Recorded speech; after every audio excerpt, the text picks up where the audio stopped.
Mesdames et messieurs, bonsoir. Au menu de l'actualité de ce 20 juin 2016, lancement ce matin de l'examen du baccalauréat, session de juin 2016. Ils sont au total 115 322 candidats qui composent sur toute l'étendue du territoire national. Les députés étaient ce matin en plénière à l'Assemblée nationale à Porto Novo. L'examen du projet de loi portant création des chambres d'agriculture en République du Bénin a été l'objet principal de cette séance.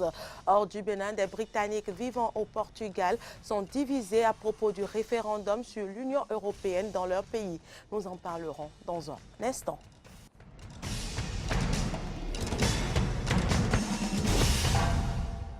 Bienvenue dans ce journal.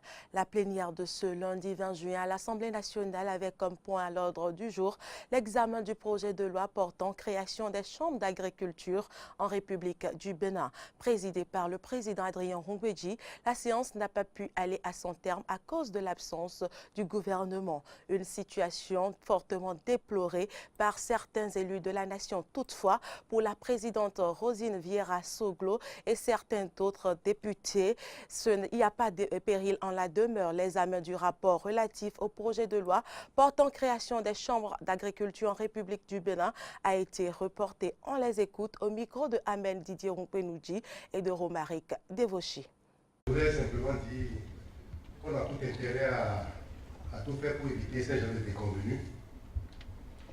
Surtout que nous parlons du nouveau départ. Le nouveau départ, en toute chose, quand même, on sait que c'est de bonnes choses qu'on avance et nous sommes surpris que c'est des défections comme ça que nous constatons. On n'est pas encore là pour faire le procès d'un gouvernement pour que les gens se mettent déjà dans la tenue d'avocat défenseur. Une évidence est là. On a constaté, et je sais que le président sait mieux que nous ce qu'il faut faire. Le gouvernement n'est pas là, donc le débat ne peut pas se faire. Mais ça fait mal, en ce sens que ce projet, c'est un projet important parce que ça touche la Chambre d'agriculture. Le président de la commission, avec la Chambre d'agriculture qui est actuellement en place, ils ont fait tout ce qu'il fallait. On a fait des ateliers, nous sommes là. On aurait pu voter si le gouvernement était là. Je sais, l'état de grâce est en train de finir. Et je sais que la communication entre les deux institutions est en train de nous montrer ses limites. Et je demanderai aux deux institutions, aux représentants surtout du gouvernement et de l'Assemblée, de revoir les canaux d'information. Je pense que ce n'est pas de gaieté de cœur que les ministres vont s'absenter. Ce n'est pas pour boycotter les travaux à l'Assemblée. J'ai ouï dire que le ministre serait en réunion d'urgence avec le président de la République. C'est encore pour l'intérêt de la nation. Les articles 94 et 95 de notre Constitution qui réglementent la question disent que le gouvernement a accès aux séances de l'Assemblée nationale. Ils sont entendus à la demande d'un député, d'une commission ou à leur propre demande. Donc, ils ne sont pas obligés d'être là. Il nous appartient à nous de voir si le dossier que nous voulons examiner nécessite ou non qu'un ministre soit là et soit entendu. C'est ce qui fait mon embarras. Sinon, nous aurions pu examiner le dossier. Il y a le rapport de la commission qui est prête. Nous aurions pu engager le débat. Mais nous n'allons pas créer ce précédent. Ajoutons que les députés se retrouvent également demain, mardi, pour l'examen du rapport relatif au projet du règlement définitif du budget général de l'État gestion 2014 et pour un atelier de restitution des travaux de la COP 21. Et nous poursuivons cette édition. Vous le savez déjà, il n'y aura plus de subventions aux producteurs du coton au Bénin. Une décision qui émane du dernier Conseil des ministres en date du mercredi 15 juin 2016. Mais une décision diversement appréciée par l'opinion publique. Écoutons l'avis de quelques citoyens. On ne doit plus assister à une suspension, à des subventions. Ce n'est pas normal. L'État ne peut plus intervenir dans l'économie, non et non et non. Il n'y a que l'État béninois depuis toujours qui s'entête. On subventionne le coton, mais le manioc, et l'arachide et le maïs et autres. Voilà autant de questions. la suspension est normale. Même si un autre président demain, il faut que cette suspension continue. Ce qu'il va faire, c'est bon pour moi. Ce qu'il va faire maintenant, il faut mettre les milliards là, mettre ça dans l'agriculture de maïs et de comment on appelle, vanzou, et arachide, et haricots, et maïs, et manioc. Et pour la population va manger, pour rassasier. Le gouvernement passé, lui, met de l'argent dans le coton et en fin de compte, on ne trouve rien, ça ne donne rien. C'est le même problème.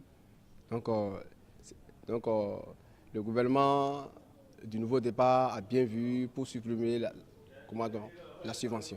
Si on dit qu'on a supprimé une subvention qui est du ressort, c'est-à-dire cet argent-là, c'est le contribuable, c'est l'argent du contribuable, ça semble être une bonne chose. Mais dans le fond, c'est un marché de dupes. Parce qu'au premier conseil des ministres, il y a près de 33 milliards ont été votés pour soutenir Sodeco, pour soutenir AIC. Et on vient, on dit qu'on a suspendu les subventions au coton. Ça ne veut rien dire, ça ne veut rien dire. C'est un marché de dupes. Ils ont les raisons. Parce que depuis 1996, ces cotoculteurs ont été vraiment déçus. Parce qu'ils avaient connu un avancement vraiment terrible au temps du président Soglo.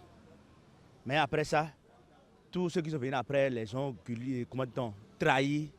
Si ce gouvernement vient dire qu'il faut suspendre, peut-être ils ont les raisons. Ce que je vous dis, c'est des grands cadres, des développeurs, des gens qui ont géré des ministères avec IAI. Et on les appelait des hommes de talent qui sont avec le président Patrice Talon aujourd'hui. Le richissime homme à travers le coton de notre pays, le Bénin. Maintenant, il dit qu'il suspend les subventions. Mais qui prenait les subventions avant? Quand on subventionne les herbicides, les intrants, tout et tout là, qui prenait les fonds? C'est lui, non? C'est lui, l'homme d'affaires, le tout-puissant, le magnat du coton qu'on appelle au Bénin, même en France, c'est de son nom qu'on appelle. Et lui prenait ça. S'il dit que ça ne donne pas d'économie au Bénin, ça veut dire que hier, quand il prenait, ces fonds étaient volés.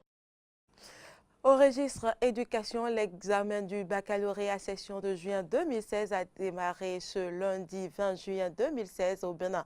C'est la ministre de l'Enseignement supérieur et de la Recherche scientifique qui a procédé au lancement officiel des épreuves ce matin dans la commune d'Abomey-Calavi. Horacia Djodji et Romaric Devochi pour le point. C'est à l'école Sainte-Thérèse de l'Enfant Jésus dans la commune d'Abomey-Calavi, l'un des nouveaux centres d'examen retenus pour cette année, que la ministre de l'Enseignement supérieur, accompagnée de son homologue du secondaire, a lancé officiellement les épreuves écrites du baccalauréat, session de juillet 2016. 15 322 candidats sont à la quête de ce premier diplôme universitaire. Aux candidats, nous avons déjà avec toute l'équipe et mon collègue de l'enseignement secondaire, nous leur avons souhaité bonne chance, et que c'est une épreuve comme tant d'autres, c'est un examen, ce n'est pas un concours, donc ils vont avoir ce qu'ils ont appris dans les classes tout au long de l'année, juste un rendu de ce qui est fait au cours de l'année. Donc nous les avons encouragés, nous leur avons dit que nous souhaitons avoir 100% de succès. Pour ceux qui vont prendre le relais après les examens, c'est les enseignants.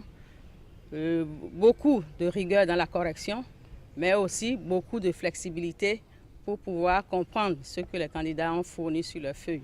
Près de 500 candidats composent dans cet établissement de confession religieuse et le choix de ce centre pour abriter le lancement n'est pas anodin. Nous sommes ici pour lancer le bac 2016 pour prouver que ce n'est pas seulement dans les établissements publics que nous lançons le bac, parce que le partenariat public-privé dans l'enseignement doit être renforcé pour un enseignement de qualité. Nous ne ferons pas de cadeaux aux établissements indélicats, ceux qui font de la sous-traitance, ceux qui retiennent la convocation des candidats et candidates.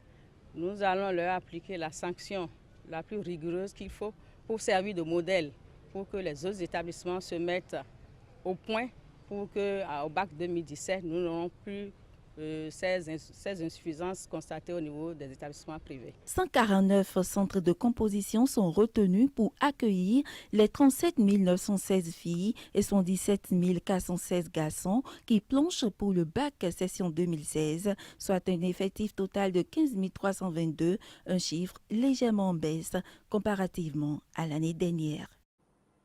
Hors du Bénin, après un séjour de 2 semaines à Londres pour raison de santé, le président nigérien Mohamed Buhari est enfin de retour ce dimanche à Abuja. Âgé de 113 ans, Buhari a quitté le Nigeria le 6 juin dernier à la suite d'une otite persistante selon la présidence. Quelques précisions sur son voyage avec le porte-parole de la présidence.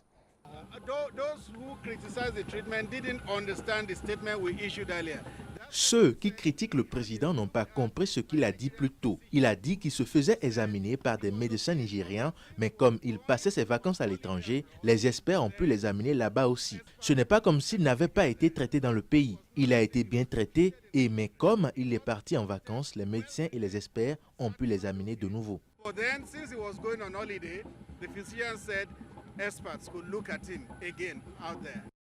Effondrement d'un immeuble en construction à Douala, la capitale économique du Cameroun ce dimanche. Bilan au moins 5 morts. Un accident qui pose la question du respect des normes de construction d'après les autorités. Suivons quelques explications suite à l'accident. Nous ne cesserons de décrier les conditions de ces réalisations. Les matériaux, le dosage, ça laisse un peu à désirer.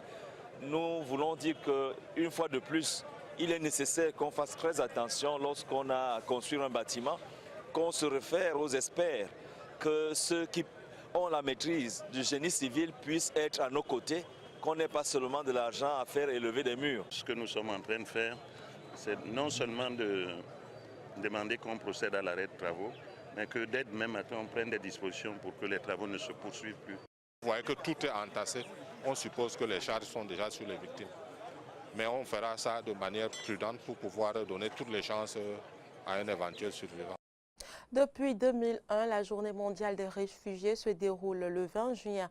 Elle vise à faire connaître la situation extrêmement difficile et l'urgence dans laquelle se trouvent plus de 60 millions de réfugiés et de déplacés à travers le monde. La chanteuse malienne Rokia Traoré a été nommée ambassadrice de bonne volonté du Haut-Commissariat de l'ONU pour les réfugiés HCR pour l'Afrique de l'Ouest et du Centre. Nesso, la chanson titre de son dernier album, écrite en 2014 après une visite à des réfugiés maliens au Burkina Faso, leur est dédiée. Reportage. C'est en musique que Rokia Traoré exprime son désarroi. En 2014, encore 5 500 000 personnes ont fui leur maison, forcées de se réfugier dans des villes, des pays, loin de chez eux.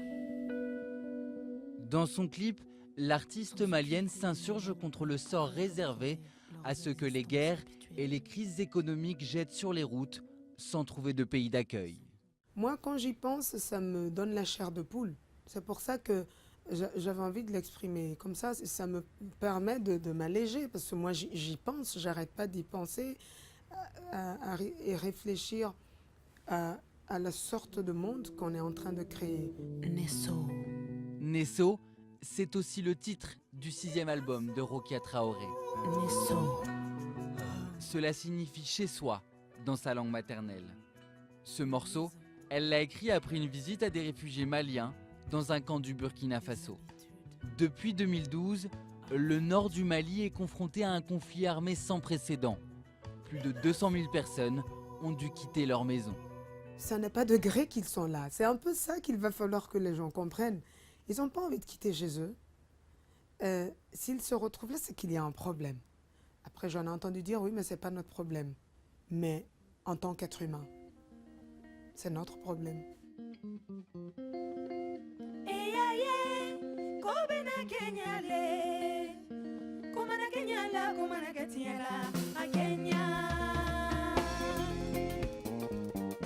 L'engagement de Rokia Traoré ne s'arrête pas aux frontières du Mali.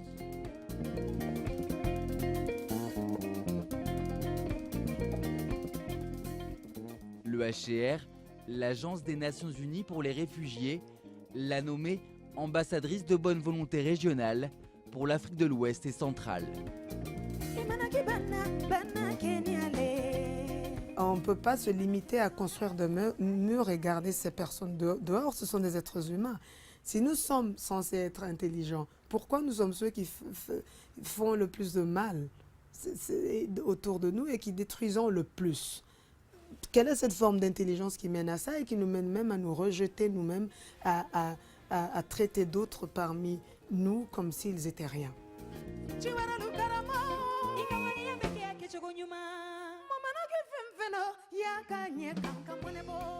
Le combat de Rokia Traoré sera long. Selon l'ONU, plus d'1 million de réfugiés auront besoin d'être relocalisés en 2017, soit 72% de plus qu'en 2014.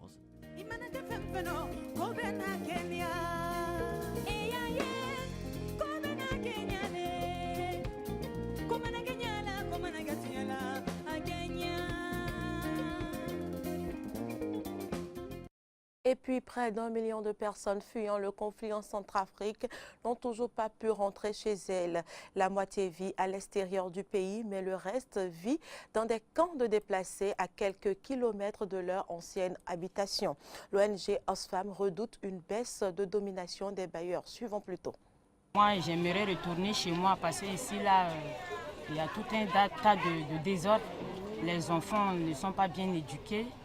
Ils ont de la peine à étudier et nous aussi nous avons de la peine à dormir. Donc nous avons le problème d'insécurité pour aller chercher de quoi manger aux enfants. Donc c'est bien que la sécurité rétablie et on sort pour aller chercher du travail à faire. Ici, là, les familles qui se trouvent dans ce temple-là, le nombre sont au nombre de... Nous sommes au nombre de 10. Il y a 10 familles de chaque ménage. Et moi, dans ma chambre, on est au nombre de 12. C'est vrai qu'il y a une modification dans l'espace politique qui donne beaucoup d'espoir de stabilisation, mais il est important de rappeler la continuité des besoins humanitaires dans des lieux à forte concentration de personnes qui sont des déplacés. Aujourd'hui, le pays compte encore 418 000 personnes déplacées à travers le pays et dans près de 106 sites. Il est crucial aujourd'hui de continuer à accompagner ces personnes. Alors, on parle de l'accès à l'eau, mais on pourrait aussi parler des abris qui sont en fait désuets. Donc ça fait quoi? Ça fait plus d'une année que ces abris n'ont pas été renouvelés.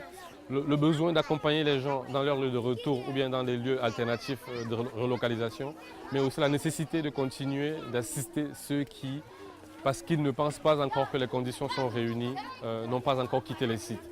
Et ça, c'est un message qu'on doit adresser aux bailleurs, mais aussi aux autres acteurs, parce qu'aujourd'hui, en fait, il n'y a presque plus d'assistance dans les sites de déplacés. C'est assez pénible pour ces personnes.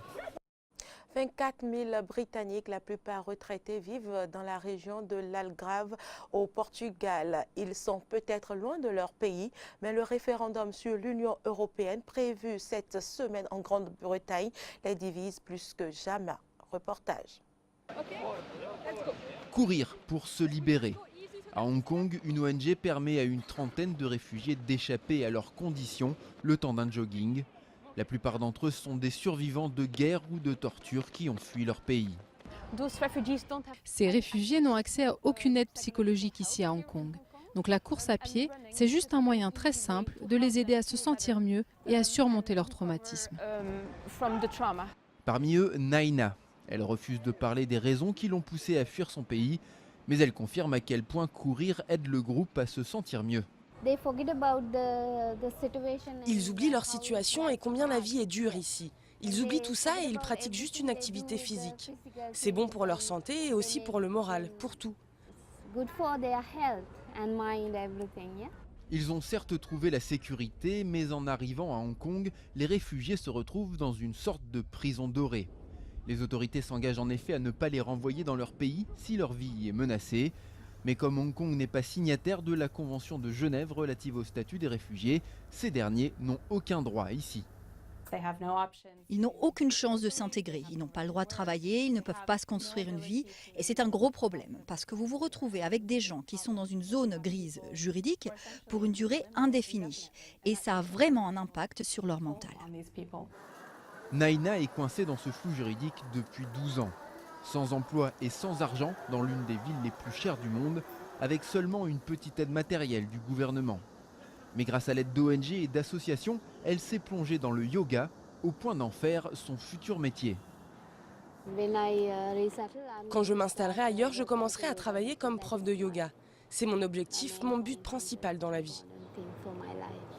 Naina ne sait pas encore quand elle sera autorisée à quitter le pays. Comme elle, il serait plus de 11 000 réfugiés perdus dans les méandres administratifs de Hong Kong. Fin de ce journal, merci de l'avoir suivi. Bonne soirée à toutes et à tous.